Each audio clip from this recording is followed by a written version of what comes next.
আজি আপোনালোকৰ লগত মই অন্য এটা খবৰ শ্বেয়াৰ কৰিম বিশেষকৈ আজিৰ খবৰটি হৈছে টিউটৰ ছাৰ্ভাইসকলে এটা গুৰুত্বপূৰ্ণ খবৰ আপোনালোকৰ লগত শ্বেয়াৰ কৰিম আপোনালোকে স্কিপ নকৰি সকলোৱে আমাৰ ভিডিঅ'টো চাই থাকিব আৰু এতিয়ালৈকে যদি আমাৰ চেনেলটো ছাবস্ক্ৰাইব কৰি কাইণ্ডলি ছাবস্ক্ৰাইব কৰি দিব নিশ্চয় আপোনালোকে জ্ঞাত যে টিউটৰ ছাৰ্ভাইসকলৰ একোএবোৰী সমস্যাৰে জড়িত হৈ আছে আৰু সেই সমস্যাবিলাক সমাধান কৰিবৰ বাবে তেখেতসকলে বিভিন্ন সময়ত বিভিন্ন ধৰণৰ পদক্ষেপ লৈ আহিছে বা অসম চৰকাৰক দৃষ্টিগোচৰ কৰাবৰ কাৰণে তেখেতসকলে আন্দোলনৰ কাৰ্যসূচী হাতত লৈ আহিছে কিন্তু এতিয়ালৈকে তেখেতসকলৰ যিখিনি সমস্যা সেই সমস্যাখিনি অসম চৰকাৰে সমাধান কৰাৰ কোনো সিদ্ধান্ত গ্ৰহণ কৰা নাই বা অসম চৰকাৰে কোনো গুৰুত্ব প্ৰদান কৰা নাই আৰু সেইবাবে টিউটৰ ছাৰ্ভাইসকলে সেই চৰকাৰৰ কাৰ্যকালৰ শেষৰটো ৰণ হিচাপে তেখেতসকলে এটা গুৰুত্বপূৰ্ণ সিদ্ধান্ত লৈছে আৰু সেই সিদ্ধান্ত মৰ্মে প্ৰতিগৰাকী টিউটৰ ছাৰ্ভাইসকলে ওলাই আহিব লাগিব যিহেতু সেই চৰকাৰখনৰ লগত আমাৰ টিউটৰ ছাৰ্ভাইসকলৰ শেষৰখন যিটো ৰণ হ'বলৈ গৈ আছে সেয়া ধাৰাবাহিক এটা আন্দোলন আমাৰ টিউটৰ ছাৰ্ভাইসকলে সিদ্ধান্ত লৈছে 10 নৱেম্বৰ তাৰিখৰ পৰা ধাৰাবাহিকভাৱে আমাৰ টিউটৰ ছাৰ্ভাইসকলৰ এটা গুৰুত্বপূৰ্ণ আন্দোলন হ'বলৈ গৈ আছে সেইখন চৰকাৰ আৰু টিউটৰ ছাৰ্ভাইসকলৰ মাজত হয়তো সেইটোৱে শেষৰটো ৰণ হ'ব আমাৰ সেইখন চৰকাৰৰ কাৰ্যকালত কাৰণ সেইখন চৰকাৰৰ লগত আজি 5 বছৰ ধৰি টিউটৰ ছাৰ্ভাইসকলে বিভিন্ন সময়ত বিভিন্ন ধৰণৰ পদক্ষেপ লৈ আহিছে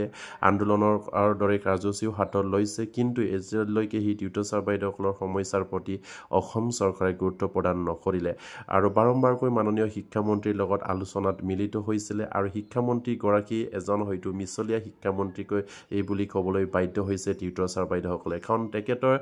কৰিব নোৱাৰাৰ কামখিনি প্ৰতিশ্ৰুতি প্ৰদান কৰি আমাৰ টিউটৰ ছাৰ্ভাইসকলৰ সমস্যাভাগে তেখেতে হয়তো ৰাখিছে কাৰণ তেখেতৰ মুখতে হয়তো প্ৰতিশ্ৰুতিবিলাক সীমাবদ্ধ হৈ থাকে কাৰণ তেখেতে বাৰম্বাৰকৈ প্ৰতিশ্ৰুতি প্ৰদান কৰি আহিছে যে টিউটৰ ছাৰ্ভাইসকলৰ সমস্যাখিনি সমাধান কৰা হ'ব টিউটৰ আমুকৰ পৰা তেখেতসকলৰ সমস্যাটো সমাধান হ'ব আমুকটো মাহৰ পৰা টিউটৰ ছাৰ্ভাইসকলৰ দৰমহা বৃদ্ধি কৰা হ'ব সেই ধৰণৰ মিছা মাতি আমাৰ টিউটৰ ছাৰ্ভাইসকলৰ সমস্যাখিনি অসম চৰকাৰে হয়তো গাপ দি ৰাখিছে বা টিউটৰৰ সমস্যাটো কেৱল শিক্ষামন্ত্ৰীৰ মুখতে সীমাবদ্ধ হৈ থাকে কাগজে পত্ৰে সেইখিনি আশ নাবাঢ়ে আৰু সেইবাবে টিউটৰ ছাৰ্ভাইসকলে সেইখন চৰকাৰৰ মাজত শেষৰটো ৰণ হিচাপে তেখেতসকলে এটা গুৰুত্বপূৰ্ণ সিদ্ধান্ত লৈছে অহা 10 নৱেম্বৰ তাৰিখৰ পৰা সেই টিউটৰ ছাৰ্ভাইসকলৰ ধাৰাবাহিক আন্দোলনৰ এটা সিদ্ধান্ত লৈছে আৰু তাত আমাৰ প্ৰতিটো চুকে কোণে টকা টিউটৰ ছাৰ্ভাইসকলে ওলাই আহিব লাগিব আৰু প্ৰতিখন ডিষ্ট্ৰিক্টৰ পৰা যিমানখিনি টিউটৰ ছাৰ্ভাইসকল আছে 100% উপস্থিত থাকিব লাগিব নিজৰ সমস্যাৰ প্ৰতি নিজে যদি মাত নামাতে কোনে মাত মাতিব আৰু সেইবাবে প্ৰতিগৰাকী টিউটৰ ছাৰ্ভাইসকলে ওলাই আহিব লাগিব নিজৰ সমস্যাৰ প্ৰতি সজাগ হৈ যিহেতু এইখন চৰকাৰে আপোনালোকৰ সমস্যাখিনি সমাধান কৰিম বুলি বাৰম্বাৰকৈ প্ৰতিশ্ৰুতি প্ৰদান কৰি অহাৰ পাছতো আপোনালোকৰ সমস্যাভাগে ৰাখিছে আৰু সেইবাবে আপোনালোকৰ কেন্দ্ৰীয় কমিটিয়ে অলৰেডি সিদ্ধান্ত লৈছে এলপিৰ পৰা কলেজলৈকে যিমানখিনি টিউটৰ ছাৰ্ভাইসকল আছে তেখেতসকলে একগোট হৈ অহা 10 নৱেম্বৰ তাৰিখৰ পৰা তীব্ৰভাৱে আন্দোলনৰ কাৰ্যসূচী হাতত লৈছে হয়তো এই আন্দোলন ধাৰাবাহিকভাৱে হ'ব এইখন চৰকাৰৰ লগত শেষৰটো ৰণ হিচাপে তেখেতসকলে বিবেচনা কৰি এই আন্দোলন তেখেতসকলে ধাৰাবাহিকভাৱে সিদ্ধান্ত ল'বলৈ গৈ আছে আৰু এই আন্দোলন হয়তো অনিৰ্দিষ্টকালীনভাৱে চলি থাকিব আৰু সেইবাবে প্ৰতিগৰাকী টিউটৰ ছাৰ্ভাইসকলক ওলাই আহিবৰ কাৰণে আমাৰ কেন্দ্ৰীয় কমিটিৰ নেতৃত্ববৃন্দই আপোনালোকক অনুৰোধ জনাইছে এলপিৰ পৰা কলেজলৈকে যিমানখিনি টিউটৰ ছাৰ্ভাইসকল আছে আপোনালোকে ওলাই আহিবই লাগিব আপোনালোকৰ সমস্যাৰ প্ৰতি যদি আপোনালোকে নিজে সজাগ হৈ নিজে যদি মাত নাপাতে তেনেহলে আপোনালোকৰ সমস্যাভাগে এইখন চৰকাৰে ৰাখিব আৰু সেইখন চৰকাৰৰ 5 বছৰৰ কাৰ্যকালত আপোনালোকৰ কিঞ্চিত পৰিমাণৰ আপোনালোকৰ সমস্যাখিনি এই আপোনালোকৰ আগবাঢ়ি যোৱাৰ কোনো হয়তো আপোনালোকে হয়তো দৃষ্টিগোচৰ নহল বা অসম চৰকাৰে যেন টিউটৰ ছাৰ্ভাইসকলৰ বাবে কিবা এটা সিদ্ধান্ত লৈছে সেইখিনি আপোনালোকে হয়তো গম পোৱা নগল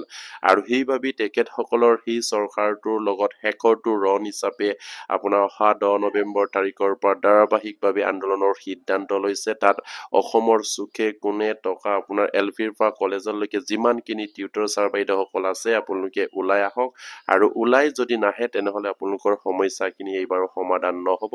আৰু সেইবাবে কেন্দ্ৰীয় কমিটিয়ে আপোনালোকক বাৰম্বাৰকৈ অনুৰোধ জনাই আহিছে আপোনালোকে ওলাই আহিবই লাগিব এইবাৰ আৰু আপোনাৰ 10 নৱেম্বৰ তাৰিখৰ পৰা ধাৰাবাহিকভাৱে আন্দোলন যেটো সিদ্ধান্ত লৈছে সেই আন্দোলনত এলপিৰ পৰা কলেজলৈকে যিমানখিনি টিউটৰ ছাৰ্ভাইসকল আছে আপোনালোকে অংশগ্ৰহণ কৰিব লাগিব অন্যথা আপোনালোকৰ সমস্যাখিনি অমস্যাভাগে অসম চৰকাৰে ৰাখিব আৰু প্ৰতিগৰাকী টিউটৰ ছাৰ্ভাইসকলক কেন্দ্ৰীয় কমিটিয়ে বিশেষকৈ অনুৰোধ জনাইছে কাৰণ টিউটৰ ছাৰ্ভাইসকলে শিক্ষামন্ত্ৰীৰ বৰষাত তেখেতসকলে আশা কৰি আছিলে যে শিক্ষামন্ত্ৰীগৰাকীয়ে কিবা নহয় কিবা এটা ভাল খবৰ আমাৰ টিউটৰ ছাৰ্ভাইসকলৰ কাৰণে কঢ়িয়াই আনিব বা তেখেতসকলে ভাল খবৰ দিব বুলি বুলি তেখেতসকলে আশাৰে বাট চাই আছিলে কিন্তু আজি পৰ্যন্ত আমাৰ শিক্ষামন্ত্ৰী গৰাকীয়ে হয়তো আমাৰ টিউটৰ ছাৰ বাইদেউসকলক মিছা মাতি আছিলে বা মিছা প্ৰতিশ্ৰুতি প্ৰদান কৰি আহিছিলে কাৰণ তেখেতসকলৰ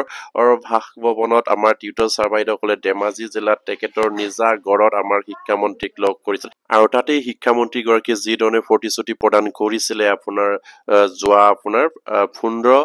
ছেপ্টেম্বৰ তাৰিখত তেখেতে কৈছিলে টিউটৰ ছাৰ বাইদেউসকলৰ সমস্যাখিনি যিমান পাৰে সমাধান কৰা হ'ব বা তেখেতসকলৰ সমস্যাখিনি কন্টেক্সুৱেল টিকাভিত্তিক যিসকল টেট শিক্ষক কৰ্মচাৰী আছে সৰ্বশিক্ষাৰ আণ্ডাৰত সেইদৰে আপোনালোকক হয়তো ৱেজেছৰ পৰা চেলাৰীলৈ কনভাৰ্ট কৰিব পাৰে নেকি সেইখিনি অসম চৰকাৰে বিবেচনা কৰি আছে বা শিক্ষামন্ত্ৰীগৰাকীয়ে সেইখিনি কৰিম বুলি প্ৰতিশ্ৰুতি প্ৰদান কৰিছিলে কিন্তু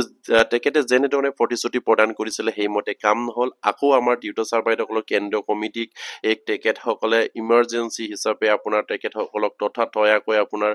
গুৱাহাটীলৈ 15 অক্টোবৰ তাৰিখে নিমন্ত্ৰণ কৰি তাৰ আলোচনাত তেখেতৰ হয়তো বাক্যবিলাক বিপৰীত ধৰণৰ পালে গুচি গ'লগে বা মানে তেখেতে আমাৰ টিউটৰ ছাৰ বাইদেউসকলৰ সমস্যাখিনি সমাধান কৰিব পৰা কণ্ডিশ্যন আমাৰ সেই আলোচনাত আমাৰ কেন্দ্ৰীয় কমিটিয়ে দেখা নগ'ল বা তেখেতে ধেমাজি জিলাত তেখেতৰ ঘৰত লগ কৰোঁতে যিধৰণে প্ৰতিশ্ৰুতি প্ৰদান কৰিছিলে সেইমতে কাম কৰিব নোৱাৰে বুলি হয়তো আপোনাৰ 15 অক্টোবৰ তাৰিখে আমাৰ কেন্দ্ৰীয় কমিটিক জনালে বা কেন্দ্ৰীয় কমিটিক যিটো তেখেতসকলে কথা দিলে টিউটৰ ছাৰ বাইদেউসকলৰ যিখিনি সমস্যাৰ প্ৰতি তেখেতসকলৰ যিখিনি এই দয়াবদ্ধতা আছিলে কিন্তু সেই ধৰণে তেখেতসকলে হয়তো দেখা পোৱা নগ'ল আৰু সেইবাবে কেন্দ্ৰীয় কমিটিয়ে সেইখন চৰকাৰৰ মাজত শেষৰটো ৰণ হিচাপে আপোনাৰ 10 নৱেম্বৰ তাৰিখৰ পৰা ধাৰাবাহিকভাৱে আন্দোলনৰ সিদ্ধান্ত লৈছে আৰু তাত 42 চুকে কোনে টকা টিউটৰ ছাৰ বাইদেউসকলে ওলাই আহিব আৰু তাত নিশ্চয়কৈ আমাৰ হাজাৰ হাজাৰ টিউটৰ ছাৰ বাইদেউসকলে অংশগ্ৰহণ কৰিব আৰু এইখন আন্দোলনৰ বাবে দায়ী হ'ব অসম চৰকাৰ কাৰণ অসম চৰকাৰে আজিলৈকে টিউটৰ ছাৰ বাইদেউসকলৰ বিষয়ে কোনো এটা চিন্তা নকৰা টিউটৰ ছাৰ বাইদেউসকলে এনেধৰণৰ আন্দোলনৰ কাৰ্যসূচী হাতত ল'বলগীয়া হৈছে তেখেতসকলে ধাৰাবাহিকভাৱে অহা 10 নৱেম্বৰ তাৰিখৰ পৰা আন্দোলন কৰিব আৰু সেই আন্দোলন কৰাৰ এটাই কাৰ্যসূচী তেখেতসকলৰ কাৰণ সমস্যাটো অসম চৰকাৰে সমাধান কৰি দিয়া নাই আৰু সেইবাবে তেখেতসকলে সেই আন্দোলনৰ কাৰ্যসূচী হাতত ল'বলগীয়া হৈছে আৰু সেই আন্দোলন হয়তো এদিন দুদিন নহ'ব সেই আন্দোলন ধাৰাবাহিকভাৱে চলি থাকিব যেতিয়ালৈকে আমাৰ মাননীয় মুখ্যমন্ত্ৰীয়ে টিউটৰ ছাৰ বাইদেউসকলৰ সমস্যাখিনি সমাধান কৰাৰ প্ৰতিশ্ৰুতি প্ৰদান নকৰে বা যেতিয়ালৈকে টিউটৰ ছাৰ বাইদেউসকলক LPMৰ ক্ষেত্ৰত বা আপোনাৰ হাইস্কুল হাই ছেকেণ্ডাৰী ক্ষেত্ৰত যি ধৰণৰ স্বাৰ্থ আৰোপ কৰি টিউটৰ সজাই ৰাখিছে সেই স্বাৰ্থবিলাক যেতিয়ালৈকে তেখেতসকলে হয়তো নাইকিয়া নকৰে বা 2017-18 চনত যিখিনি প্ৰাদেশিকৰণ আইন সেইখিনি যদি পূৰ্ণাংগভাৱে যদি সংশোধন নকৰে তেতিয়ালৈকে টিউটৰ ছাৰ বাইদেউসকলে হয়তো আন্দোলন কৰি যাব যিহেতু শীতকালীন অধিৱেশন অহা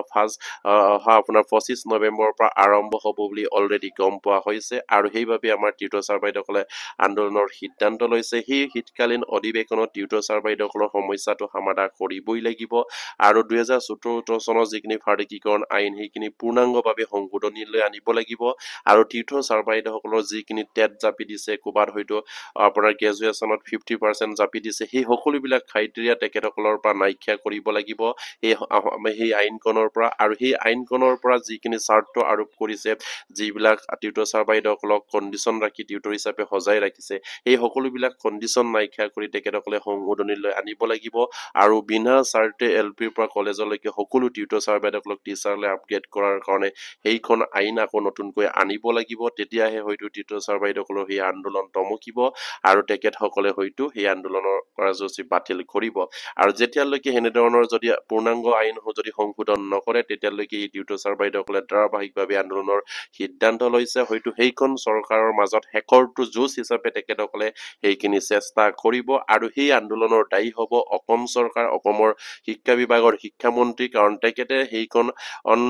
যিখন আইন সংশোধনী কৰিব লাগে বা যিখন আইন সংশোধনী কৰি টিউটৰ ছাৰ বাইদেউসকলৰ সমস্যাখিনি এই সমাধান কৰাৰ চেষ্টা কৰিব লাগে আজি পৰ্যন্ত আমাৰ সেই টিউটৰ ছাৰ বাইদেউসকলৰ সমস্যাটো বা সেই আইনখন সংশোধনী কৰাৰ কোনো সিদ্ধান্ত গ্ৰহণ কৰা দেখিব পোৱা নগ'ল আৰু আমাৰ শিক্ষামন্ত্ৰীগৰাকীয়ে যেন টিউটৰ ছাৰ বাইদেউসকলৰ সমস্যাৰ প্ৰতি কিঞ্চিত পৰিমাণেও যদি চিন্তা কৰিলে নিশ্চয়কৈ আমাৰ টিউটৰ ছাৰ বাইদেউসকলৰ সমস্যাখিনি সমাধান হ'লেহেঁতেন কিন্তু আজিলৈকে আমাৰ শিক্ষামন্ত্ৰীগৰাকীয়ে একো চিন্তা নকৰিলে বা মাননীয় মুখ্যমন্ত্ৰীয়ে চিন্তা নকৰিলে মাননীয় মুখ্যমন্ত্ৰীয়ে হয়তো চিন্তা কৰা হ'লে তেখেতৰ হয়তো এটা কলমৰ সহিত টিউটৰ ছাৰ বাইদেউসকলৰ সমস্যাখিনি সমাধান হৈ টিউটৰ ছাৰ বাইদেউসকলক টিউটৰ পৰা টিচাৰ আপগ্ৰেড কৰিব পাৰিলেহেঁতেন কিন্তু সেইখিনিও অসম চৰকাৰে নকৰিলে আৰু সেইবাবে সেইখন চৰকাৰ আৰু টিউটৰৰ মাজত শেষৰটো ৰণ হিচাপে আপোনাৰ 10 নৱেম্বৰ তাৰিখৰ পৰা ধাৰাবাহিকভাৱে টিউটৰ ছাৰ বাইদেউসকলে এটা আন্দোলনৰ সিদ্ধান্ত লৈছে আৰু প্ৰতিগৰাকী টিউটৰ ছাৰ বাইদেউসকলে সেই আন্দোলনত অংশগ্ৰহণ কৰিবলৈ সাজু হৈ আছে আৰু প্ৰতিগৰাকী টিউটৰ ছাৰ বাইদেউসকলে কেন্দ্ৰীয় কমিটিৰ লগত যোগাযোগ অব্যাহত ৰাখিছে আৰু কেন্দ্ৰীয় কমিটিক তেখেতসকলে উৎসাহ উদ্দীপনা যোগাইছে যাতে নেকি এই টিউটৰ ছাৰ বাইদেউসকলৰ সমস্যাটো কেনেকৈ সেই আন্দোলনৰ জৰিয়তে সমাধান কৰিব পাৰে কাৰণ অসমৰ মাননীয় মুখ্যমন্ত্ৰীয়ে হয়তো আন্দোলন কৰিলে বেয়া পায় কিন্তু উপায় নাই টিউটৰ ছাৰ বাইদেউসকলক কাৰণ আন্দোলন নকৰাকৈ থাকিলেও তেখেতসকলে টিউটৰ ছাৰ বাইদেউসকলৰ সমস্যাটো কোনো গুৰুত্ব প্ৰদান কৰা নাই আজিলৈকে বা আমাৰ কেন্দ্ৰীয় কমিটিৰ বিষয়ববীয়াৰ লগত মাননীয় মুখ্যমন্ত্ৰী আজিলৈকে কোনো আলোচনাত বহা নাই বা আমাৰ সেই কেন্দ্ৰীয় কমিটিক কোনো এটা টাইম দিব পৰা নাই আপোনালোকে ভাবি চাওক 5 বছৰ কাৰ্যকালত আমাৰ মাননীয় মুখ্যমন্ত্ৰীয়ে এটা সন্থাক লগ নকৰিলে যিটো সন্থা টিউটৰ ছাৰ বাইদেউসকলৰ কেন্দ্ৰীয় কমিটিৰ বিষয়ববীয়াক তেখেতৰ অফিচিয়েলি তেখেতক যোগাযোগ কৰি তেখেতৰ লগত আলোচনাত মিলিত হ'বৰ কাৰণে বাৰম্বাৰকৈ কেন্দ্ৰীয় কমিটিয়ে যোগাযোগ কৰিছে কিন্তু তেখেতে কিয় লগ নিদিলে এই এটা ডাঙৰ প্ৰশ্ন টিউটৰ ছাৰ বাইদেউসকলৰ কাৰণে আৰু এজন অসমৰ দক্ষ মুখ্যমন্ত্ৰী হিচাপে তেখেতে এইখিনি কথা চিন্তা কৰিব লাগিছিলে সকলো সন্থাৰ লগতে তেখেতে আলোচনা কৰি সমস্যাখিনি সমাধান কৰাৰ চেষ্টা কৰিছে কিন্তু কেৱল টিউটৰ ছাৰ বাইদেউসকলৰ কেন্দ্ৰীয় কমিটিৰ লগত কিয় আলোচনাত নবহিলে আজিলৈকে তেখেতসকলে কিয় আমাৰ সেই টিউটৰ ছাৰ বাইদেউসকলৰ সমস্যাৰ প্ৰতি তেখেতসকলে সজাগ হৈ সেইখিনি সমাধানৰ এটা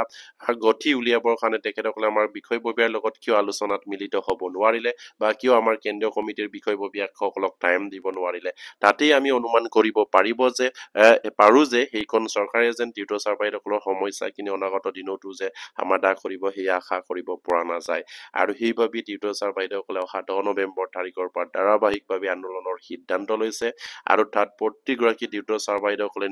নিজৰ সমস্যাৰ প্ৰতি সজাগ হৈ আপোনালোকে ওলাই আহক আনৰ ওপৰত নিৰ্ভৰ কৰি থাকিলে আপোনালোকৰ সমস্যা সমাধান নহয় আৰু সেইবাবে আপোনালোকে নিজেই ওলাই আহিবই লাগিব আৰু নিজৰ হৈ নিজে মাতিবই লাগিব তেতিয়াহে আপোনালোকৰ সমস্যাখিনি সমাধান কৰিব কাৰণ সেইখন চৰকাৰৰ মাননীয় মুখ্যমন্ত্ৰীয়ে বাৰম্বাৰকৈ আপোনালোকক প্ৰতিশ্ৰুতি প্ৰদান কৰিছিলে আজি কেইমাহ মাহৰ আগত আপোনালোকক যিমানখিনি পাৰো সিমানখিনি টিউটৰ ছাৰ বাইদেউসকলৰ দৰমহা বৃদ্ধি কৰি দিয়া হ'ব বুলি মাননীয় মুখ্যমন্ত্ৰীয়ে নিজে নিৰ্বাচনী প্ৰচাৰ বিলাকত কৈ আহিছিলে ছচিয়েল মিডিয়াৰ আগত কৈ আহিছিলে বিভিন্ন নিউজ চেনেলত কৈ আহিছিলে কিন্তু আজিলৈকে আপোনাৰ 1 অক্টোবৰটো বাদেই এই কৰিলে আজি আপোনাৰ 5 নৱেম্বৰ পালেহি কিন্তু কোনো এখন অৰ্ডাৰ টিউটৰ ছাৰ বাইদেউসকলৰ দৰমহা বৃদ্ধিৰ সন্দৰ্ভত পাব্লিছ নকৰিলে বা অসম চৰকাৰে নটিচ জাৰি নকৰিলে এই অসম চৰকাৰৰ অসমৰ মাননীয় মুখ্যমন্ত্ৰীৰ প্ৰতিশ্ৰুতি কেৱল তেখেতে মুখৰ ভিতৰতে সীমাবদ্ধ ৰাখে সেইখিনি যেন আগুৱাই লৈ যাব সেই আমাৰ টিউটৰ ছাৰ বাইদেউসকলে এতিয়া আশা কৰিব পৰা নাযায় আৰু সেই সকলো আশা এৰি তেখেতসকলে সেই চৰকাৰৰ লগত শেষৰটো ৰণ হিচাপে এইখন চৰকাৰ আৰু টিউটৰৰ মাজৰ যিটো শেষৰটো ৰণ অহা 10 নৱেম্বৰ তাৰিখৰ পৰা তেখেতসকলৰ ধাৰাবাহিক আন্দোলনৰ সিদ্ধান্ত গ্ৰহণ কৰিছে আৰু সেইখন আন্দোলনত 40গৰাকী টিউটৰ ছাৰ বাইদেউসকলে ওলাই আহিব লাগিব আৰু নিজৰ সমস্যাৰ প্ৰতি সজাগ হৈ নিজে মাতিব লাগিব আৰু সেইখন সুযোগ সেইখন কেন্দ্ৰীয় কমিটিয়ে আপোনালোকক প্ৰদান কৰিছে যিহেতু সেইখন চৰকাৰৰ লগত শেষৰটো ৰণ হিচাপে বিবেচনা কৰক আপোনালোকে টিউটৰ আৰু এইখন চৰকাৰৰ মাজৰ শেষৰটো ৰণ যিটো অহা 10 নৱেম্বৰ তাৰিখৰ পৰা তীব্ৰভাৱে আন্দোলন কৰি যাব আৰু সেই আন্দোলনত যদি আপুনি অংশগ্ৰহণ কৰিব নোৱাৰে তেনেহলে আপুনি হয়তো সেইদৰে টিউটৰ হিচাপে জীৱনখিনি কটাব লাগিব আৰু টিউটৰ হিচাপে আপোনালোকে অৱসৰ গ্ৰহণ কৰিব লাগিব আৰু সেয়া যদি নিবিচাৰে তেনেহলে আপোনালোকে অহা 10 নৱেম্বৰ তাৰিখে ওলাই আহক আৰু প্ৰতিগৰাকী টিউটৰ ছাৰ বাইদেউসকলে যাতে নেকি এলফিৰ পৰা কলেজলৈকে কোনো এজনে বাদ নপৰে প্ৰতিটো ব্লকৰ প্ৰতিটো ডিষ্ট্ৰিক্টৰ 100% উপস্থিতি বিচাৰিছে কেন্দ্ৰীয় কমিটিয়ে আৰু এই আন্দোলনটো কিদৰে হ'ব কেনেদৰে হ'ব সেইখিনি নিশ্চয়কৈ কেন্দ্ৰীয় কমিটিয়ে অতি সোনকালে আপোনালোকক জনাব আৰু সেইবাবে আপোনালোকে সাজু হৈ থাকক আৰু প্ৰতিগৰাকী টিউটৰ ছাৰ বাইদেউসকলে সেইখন চৰকাৰৰ মাজত শেষৰটো ৰণ হিচাপে বিবেচনা কৰি আপোনালোকে ওলাই আহক যিহেতু এইখন চৰকাৰৰ আজি 5 বছৰ কাৰ্যকাল সম্পূৰ্ণ হ'বলৈ গৈছে আৰু আজিলৈকে আপোনালোকক কিন্তু লগ নিদিলে আৰু সেইবাবে আপোনালোকৰ এটাই সিদ্ধান্ত আপোনালোকৰ কেন্দ্ৰীয় কমিটিৰ অহা 10 নৱেম্বৰ তাৰিখৰ পৰা ধাৰাবাহিকভাৱে আন্দোলন হ'ব আৰু শীতকালীন অধিৱেশনত সম্পূৰ্ণভাৱে যিখিনি 2017 চনৰ প্ৰাধিকৰণ আইন সেই আইনত যিটো টিউটৰ শব্দটো মেনচন আছে সেই টিউটৰ শব্দটো উঠাই লৈ তেখেতসকলক শিক্ষক হিচাপে আজিৰ পৰা নামকৰণ কৰা হল বুলি যদি সেইখন আইন যদি আগৰ যিখিনি আখুৱা সেই আখুৱাবিলাক দূৰ নকৰে তেতিয়ালৈকে আমাৰ সেই টিউটৰ ছাৰ বাইদেউসকলে আন্দোলনৰ সিদ্ধান্ত গ্ৰহণ কৰিছে যিহেতু 2017 চনৰ যিখন আইনত টিউটৰ শব্দটো আছে সেই টিউটৰ শব্দটো অসম চৰকাৰ শীতকালীন অধিৱেশনত উঠাই ল'বই লাগিব আৰু যেতিয়ালৈকে সেইখন আইনৰ পৰা সেই টিউটৰ শব্দটো বিলুপ্ত নকৰে তেতিয়ালৈকে আমাৰ এই শিক্ষাগুৰুসকলে আন্দোলন কৰি যাব আৰু তেখেতসকলৰ সমস্যাখিনি সমাধান কৰিবই লাগিব অসম চৰকাৰে সেয়ে তেখেতসকলে চিন্তা কৰি সেইখন চৰকাৰৰ মাজত শেষৰটো ৰণ হিচাপে তেখেতসকলে অহা 10 নৱেম্বৰ তাৰিখৰ পৰা ধাৰাবাহিকভাৱে এটা সিদ্ধান্ত লৈছে আন্দোলনৰ সিদ্ধান্ত এই আন্দোলনত আপোনালোকে অংশগ্ৰহণ কৰক আৰু আপোনালোকৰ বিষয়ববীয়াৰ লগত যোগাযোগ কৰি তেখেতসকলক উৎসাহ উদ্দীপনা যোগাওক যিহেতু আপোনাৰ সেইখন চৰকাৰৰ 5 বছৰ কাৰ্যকাল শেষ হ'বলৈ গৈ আছে আৰু শেষৰটো সময়ত যদি টিউটৰ ছাৰ বাইদেউসকলক সেইখন চৰকাৰে উদ্ধাৰ কৰি যাওঁ বুলি ভাবে তেনেহলে নিশ্চয়কৈ পাৰিব কিন্তু টিউটৰ ছাৰ বাইদেউসকলে ইয়াৰ বাবে মাত মাতিব লাগিব আৰু আপোনালোকে ওলাই আহিব লাগিব আৰু সেইবাবে টিউটৰ ছাৰ বাইদেউসকলে এটা কথা ভাবি আপোনালোকে ওলাই আহক সেইখন চৰকাৰৰ লগত শেষৰটো ৰণ বুলি আপোনালোকে ওলাই আহক সেইখন চৰকাৰৰ লগত বিশেষকৈ টিউটৰ আৰু সেইখন চৰকাৰৰ মাজৰ যিটো শেষৰটো ৰণ হিচাপে বিবেচনা কৰি আপোনালোকে 10 নৱেম্বৰ তাৰিখৰ পৰা যিখিনি ধাৰাবাহিক আন্দোলন হ'ব তাত আপোনালোকে অংশগ্ৰহণ কৰিব বুলি আমাৰ পালৰ পৰা আপোনালোকক বিনম্ৰভাৱে অনুৰোধ জনাইছো আৰু আপোনালোকৰ কেন্দ্ৰীয় কমিটিয়ে বাৰম্বাৰকৈ আপোনালোকক অনুৰোধ জনাইছে অহা 10 নৱেম্বৰ তাৰিখৰ যিখিনি ধাৰাবাহিক আন্দোলন হ'বলৈ গৈ আছে এই আন্দোলনত আপোনালোকে অংশগ্ৰহণ কৰি সফল ৰূপায়ণ কৰাত সহায় সহযোগিতা আগবঢ়াবৰ কাৰণে আপোনালোকক বিনম্ৰভাৱে কামনা কৰিছে আৰু আজিৰ ভিডিঅ'টি ইমানতে শেষ কৰিলো আৰু প্ৰতিগৰাকী টিউটৰ গুৰুৱে যাতে নেকি এইখিনি খবৰ পাই আপোনালোকে শ্বেয়াৰ কৰি দিব আৰু এতিয়ালৈকে যদি আমাৰ চেনেলটো ছাবস্ক্ৰাইব কৰা নাই কাইণ্ডলি ছাবস্ক্ৰাইব কৰিব বুলি আশা ৰাখিলো নমস্কাৰ জয় আইকম